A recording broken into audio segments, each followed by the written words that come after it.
From the year 2000 to 2014, over 4,000 games were released on the PlayStation 2. Widely considered as one if not the most popular console ever released, it gave birth to an amazing library of games, spanning through genres with many classics, underrated gems, shovelware, and strange and forgotten titles. My goal here is to play and review each and every single game released on the console in a somewhat chronological manner, creating the ultimate retrospective of my favorite video game console. There are going to be a few rules in place. Number 1, only the original release date will be taken into account. Number 2, even if the game released on other platforms, we'll only review the PS2 versions. Number 3, games that are very similar will sometimes be combined into a single video even if their release date is a few months apart. Number 4, and lastly, I unfortunately can't read Japanese, so games that weren't translated in English and where you need to understand the language to play won't be reviewed but only mentioned. Will we succeed at covering it all? Probably not. But we won't find out until we deep dive into our very first game. Welcome to PS2 UR, the PlayStation 2 Ultimate Retrospective. To start out this journey full of excitement and adventure, let's begin with the most boring game we could have chosen to start this retrospective off. Some history first. It's March 4th, 2000, and Sony launched its very anticipated successor to the PlayStation, with phenomenal success, selling every launch unit manufactured for that day while still having a ton of demand for more consoles. Such an exceptional launch obviously led to an impressive lineup of games, right? Well, the Japanese launch of the PS2 started out with 9 games, half of them being sequels to IPs that were popular at the time, with this first game we'll be looking at being one of them. Beginning in 1985 on several Japanese computers, A-Train, also known as Aresha of Ikuo, and I probably butchered that, is a series of rail company simulation games that, judging from the numbers of entries, seems quite popular over there, still being relevant to this day, with its last installment being A-Train All Aboard Tourism, released in 2021 on Switch and PC. While some games from that franchise were sporadically released in the West, it doesn't seem to be too popular over here, I think. With such a niche genre of games, it's always a bit tricky to judge it based on popularity. However, it doesn't seem to be as talked about as either the Railway Empire or the Railroad Tycoon series of games. Now back on track, pun intended. As its name suggests, A-Train 6 is the 6th main entry to the series. The game was developed by Odding Corporation, just like the other A-Train games, and while it's released as a launch title in Japan, the game also saw a release in Europe in March 2004 as a budget title, meaning we will be able to actually understand the text in the game since it was translated in English as well as German and French. But as we'll see in a few moments, that won't help us understand the game in any way. The European release was published by Midas Interactive Entertainment, a studio well known for publishing very cheap games that I'm sure will be a pleasure to review. Oh, and also Dynasty Warriors 2? Huh? Without any surprise, releasing an already 4-year-old game wasn't the best choice to introduce the Western audience to such a specific genre of games, especially on consoles. Despite the game selling pretty well over in Japan, here it was largely received with indifference, being immediately forgotten, with the only reviews I could gather being mostly negative. Not the best way to start a journey off, but maybe it isn't as bad as it seems. So the game starts and 6,000 kilobytes of memory to save the game? To give some perspective, most first-party PS2 memory cards had around 8,000 kilobytes of memory inside them, meaning that this game alone would take 75% of the space available in most memory cards. That itself could be at the time a deal breaker to some people, especially those with only 1 or 2 cards to save. After making some space inside my memory card, we can finally begin the game and open things up with a Charming, albeit fairly unimpressive intro.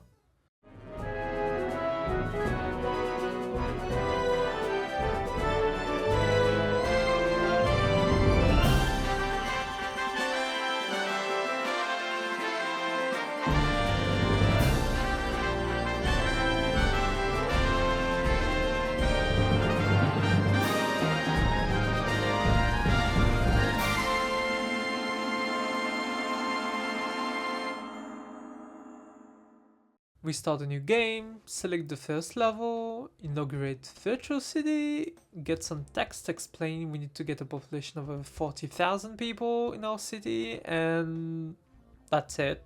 No tutorial or explanation about how the game and mechanics work, or anything really. The game starts, you have 10 million yen, 2 trains, and 4 stations. Now go handle the situation yourself. I get that most of the information required to understand all of this must be present in the manual, but unfortunately I don't have it, and the game is so obscure I couldn't even find a tutorial guide online. The city building part of the game is quite clunky. You can choose between building houses, factories, farms, stores, and tourist attractions. You'll need to get a good balance between all those buildings, which thankfully you can check at any time thanks to the city info menu.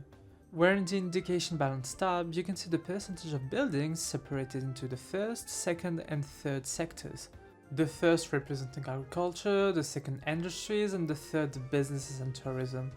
Sounds quite simple in theory, but of course, there's a catch. See, unlike other city building games such as SimCity, you don't directly build anything here. You simply kinda ask the game to build something for you, and sometimes it does. Sometimes, yeah. While I placed a lot of touristic places in my city, the game just never built any. Leaving me in this weird spot where every aspect of my city grew more and more, except tourism, which just stayed at 0 for the whole game. This is such a strange game design decision, to leave the player out of control of one of the most important mechanics of the game and artificially increasing its difficulty, since you need to build things in order to grow your population and city points. Besides, what's even the point of a city building game if, you can't really build your city to your likings? From now, we can only hope the railroad management part is at least better executed.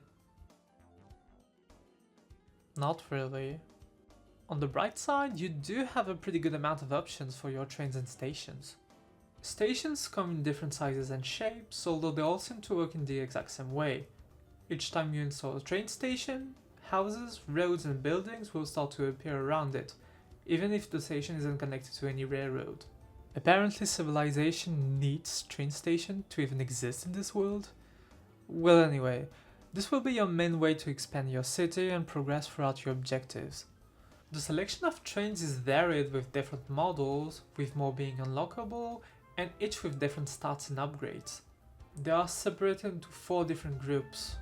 Commuters have the largest capacity, express trains are the fastest but can carry less passengers, suburbans are a balance between speed and capacity, and cargo are used to transport supplies.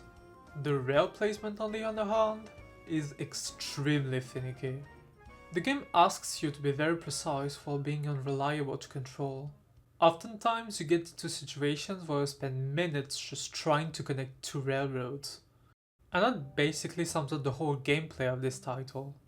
Build a station, buy a train, place some varied buildings to grow your population, get depressed because you realize your city has more UFOs than actual tourists for some reason, rinse and repeat.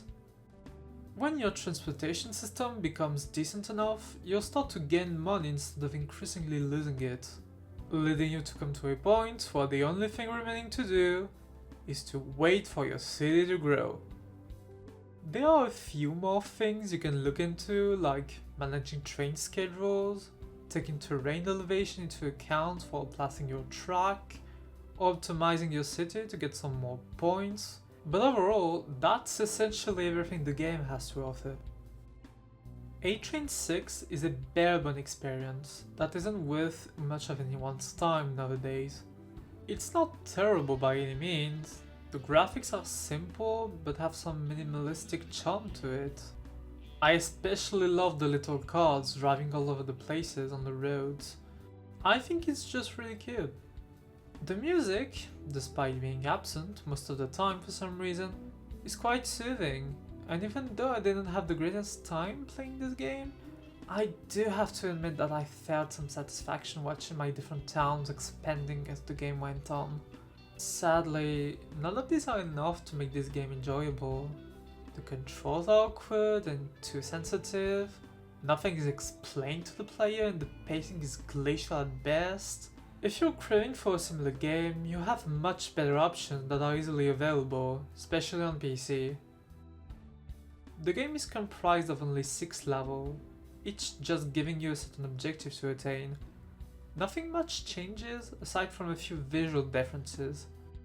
To sum up this entire experience in 3 words, I would say incomprehensible, niche, and weirdly relaxing.